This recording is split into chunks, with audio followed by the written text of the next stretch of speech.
Во имя Отца и Сына и Святаго Духа. Аминь. Владыка Мефодий храм негізіне салынаша капсуланы изгілендірі изгі Макарий хұрметіне түзілуші храм негізіне капсула салу тантанасы уза. Ғибадат қылғаннан соң Владыка Мефодий кім хұрметіне һәм шіркеуге негіз салынғандатын еске түшіріп тұрушы юлламаны капсула ішіне салды.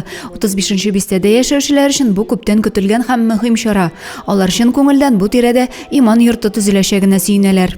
Шараға жиылған зәйлелеріне Владыка Мефодий да тәбрикләді. Храм негізіне капсула салынының изгі Макарийның туған күні алдыннан болуында айрым мәгънә бар дип белдерде. Очень важно, когда мы все вместе общими усилиями совершаем благое дело.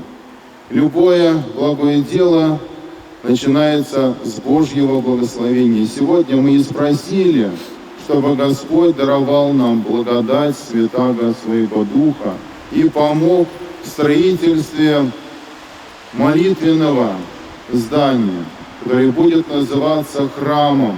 Шәһәр башлыгы орынбасары Елена Недальшевина да тарихи вакыйга белән зәйлеләрне тәбрикләде. Всем миром, я думаю, все будет хорошо, будет победа, и мы с вами здесь помолимся. Всем желаю крепости духа, мира и добра. Проект буенча храмнан тыш Шаң манарасы трапезная якшәмбе мәктәбе булдырылачак. Изге Макарий ширкәвен махсус хәрби операциядә җиңү хөрмәтенә багышларга уйлыйлар. Адилә Борханова, Юлия Казамарова, Зей хәбәрләре.